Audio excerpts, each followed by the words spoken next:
В эфире Абхазского телевидения информационный выпуск Амши Якушара. Здравствуйте. Сегодня в выпуске. В центре внимания детский сад, больница, дороги. Рабочая поездка президента в Очимчирский и Тхорчалский районы. ДТП на автозаправке. В Сухуми прошли учения МЧС Абхазии.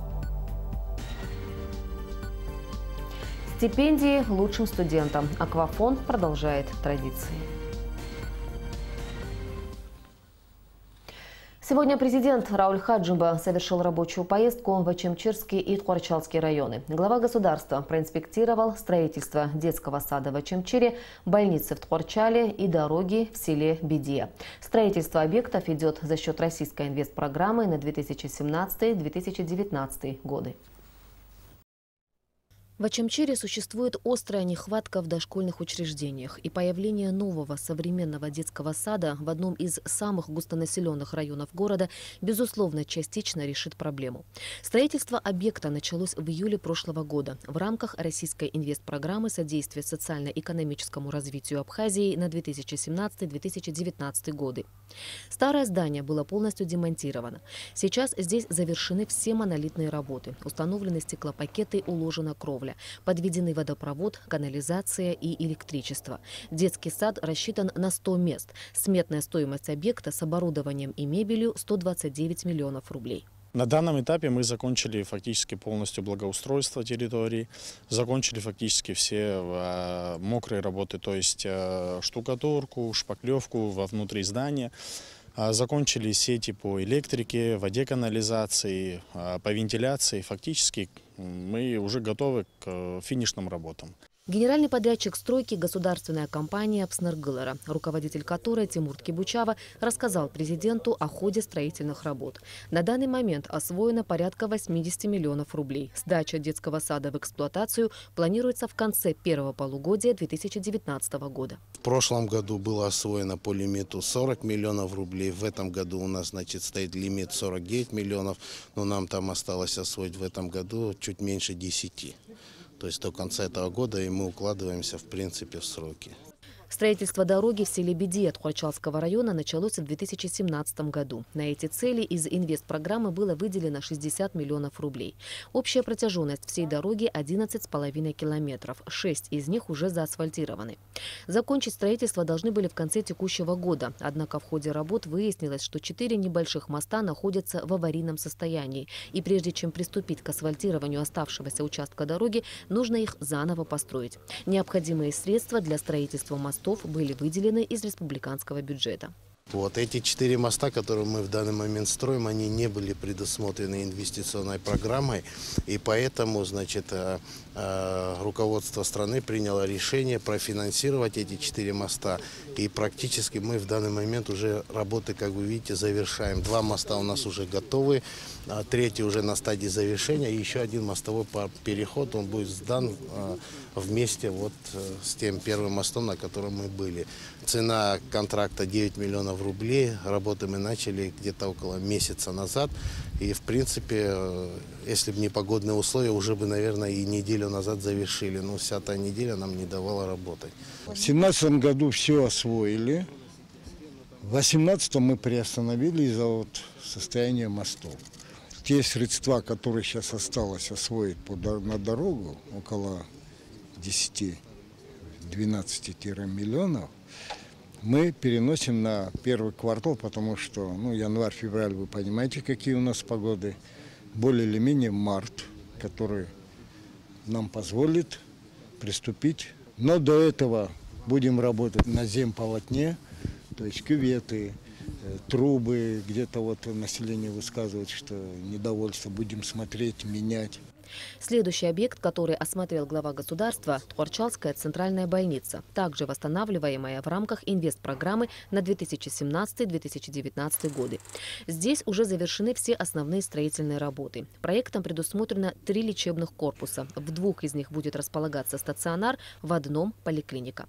Больница рассчитана на 49 коек, плюс 15 мест в инфекционном отделении. Кроме того, после завершения всех работ больница будет оснащена необходимым оборудованием. учреждениям. У нас будут функционировать терапевтическое отделение, хирургическое отделение, акушер-гинекологическое, педиатрическое отделение приемного покоя, а также поликлиника, которая будет отвечать за амбулаторно-поликлиническую службу. Хотелось бы, чтобы узкие специалисты у нас были, но я думаю, что после реконструкции все-таки будут условия лучше.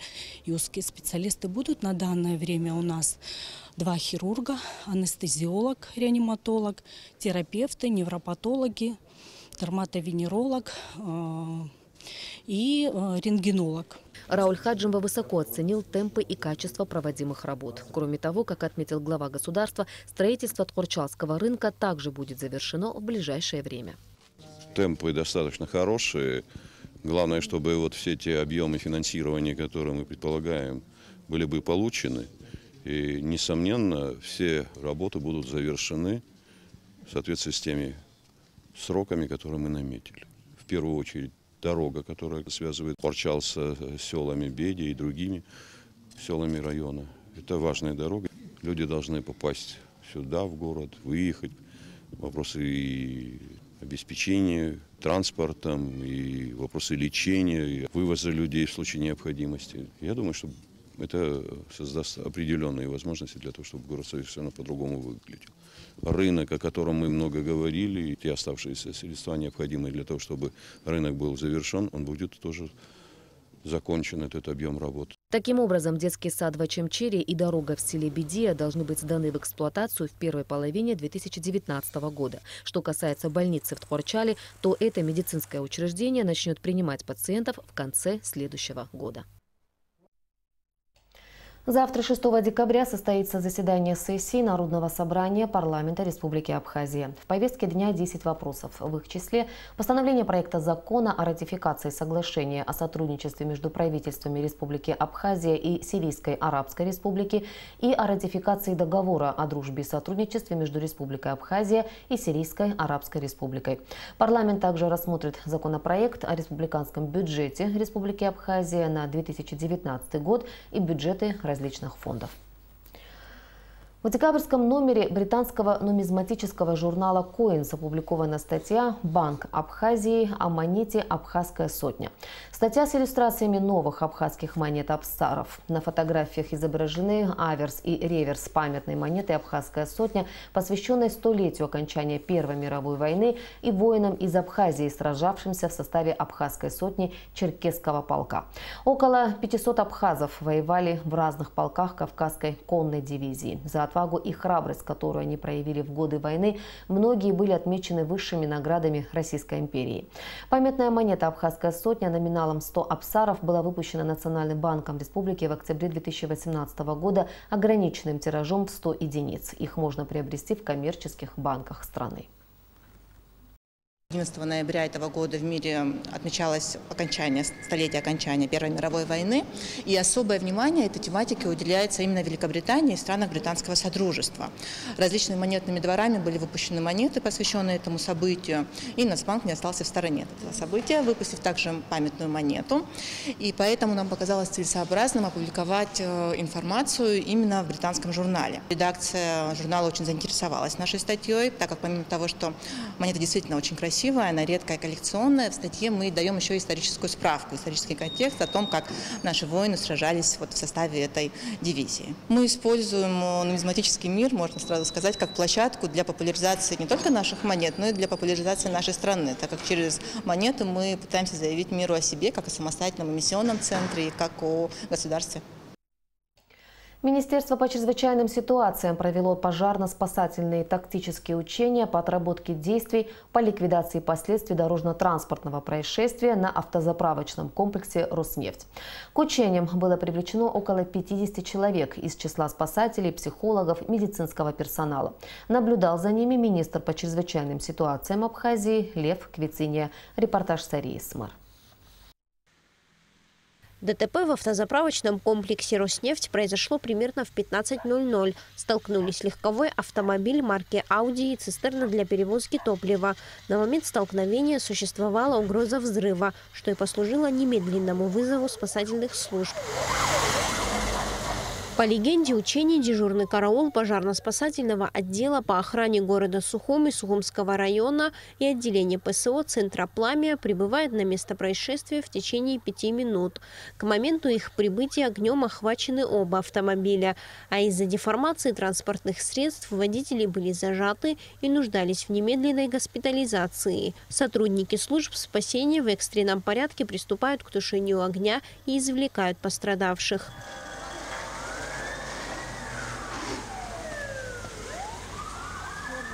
Пострадавшие были доставлены в республиканскую больницу. Параллельно с действиями спасательных служб психологи оказывали необходимую помощь сотрудникам автозаправочной станции, которые находились на момент происшествия в административном здании. Помимо этого был проведен осмотр всех помещений автозаправки. Как вы видели, все благополучно, удачно, все было завершили, потушили столкновение ДТП там с бензовозом. Спасли пострадавших, доставили по сценарию в больницу. Также психологи наши работали с кассирами, которые работники, видели этот ДТП. По завершению всех мероприятий сотрудники ПСО отчитались о проделанной работе. Как отметили специалисты, пожарно-спасательные тактические учения прошли на хорошем уровне. Сария Смыр, Тамас Чиковани, Абхазское телевидение. Компания «Аквафон», не изменяя многолетней традиции, вновь вручила персональные стипендии лучшим студентам Абхазского госуниверситета. Таким образом, первый мобильный оператор страны поощряет отличников и активистов в научно-исследовательской деятельности. В этом году персональной стипендии удостоились 18 студентов. Ежемесячная сумма выплат составляет 2000 рублей. Для молодых людей это неплохое подспорье. Саид Джарсали продолжит тему. Сотрудничество компании «Аквафон» с Абхазским государственным университетом длится уже 12 лет, с марта 2006 года. На протяжении всего этого времени «Аквафон» выплачивает стипендию 2 лучшим студентам с каждого факультета университета, успешно прошедшим собеседование, утвержденное «Аквафон» комиссией. Ректор АГУ Олег Огварами выразил большую благодарность учредителям гранта, отметив, что получение стипендии – это важное событие в жизни каждого студента. Компаний немало, а для университета – только одна. Это потому, что там работают наши выпускники, те, которые душой болеют за то, чтобы Национальный университет по-настоящему готовил бы качественные профессиональные кадры для нашего государства. Я благодарен тем, кто учредил эти стипендии, и поздравляю тех, которые заслужили эту стипендию. Стипендиальная программа «Аквафон» была создана с целью поощрения студентов, достигших высоких результатов в учебе и принимающих активное участие в общественной, творческой, спортивной и студенческой жизни своего альма-матер. Сегодня, спустя 12 лет, стипендия, помимо хорошего стимула для учащегося, стала еще и теплой традицией, поводом собраться раз в год в дружеской обстановке. Вот и на этот раз сотрудники компании «Аквафон» торжественно вручили сертификаты и конверты с заслуженной стипендией очередным умникам и умницам.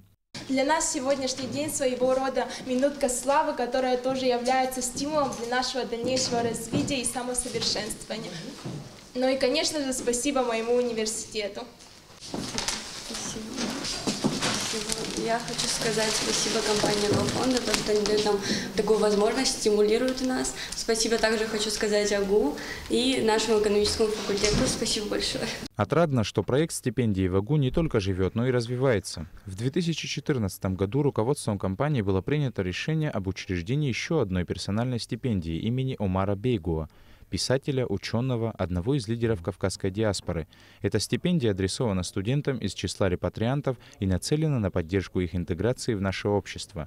В этом году стипендию имени Бейгуа удостоились 2 студента. Очень счастливы и горды тем, что те студенты, которых мы выбрали путем сложнейшего собеседования, поверьте, Было много споров, было очень много мнений по поводу выбрать того или иного студента.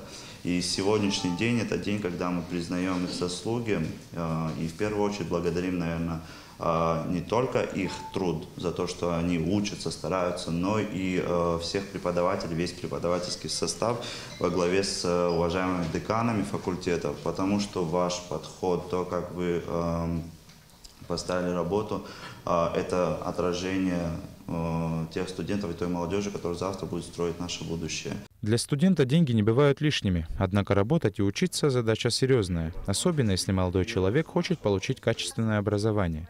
Зная все сложности, которые приходится преодолевать в повседневной жизни сегодняшнему студенту, компания «Аквафонд» считает необходимым поддержать одаренную молодежь ежемесячными стипендиями. Хорошие оценки, желание студентов улучшать свои знания высоко ценятся нашей компанией, ведь одаренная, активная молодежь является одним из достояний нашей республики. Мы надеемся, что данная награда, данная стипендия станет дополнительным стимулом для студентов улучшать свои навыки и получать хорошие отметки. Успех приходит лишь к тем, кто постоянно работает над собой. Среди студентов есть молодые люди, получающие стипендию уже не первый год. Однако есть и те, кто лишь в этом году прошел комиссию и стал получать ежемесячные поощрения за хорошую учебу. И эта традиция будет продолжаться. Саид Джарсалия, Степан Мартиросян, Абхазское телевидение. И о погоде. По сообщению гидрометцентра, завтра в Абхазии ночью и до второй половины дня облачная погода, дождь. Температура воздуха ночью плюс 4-9, днем плюс 10-15. Температура морской воды плюс 15 градусов.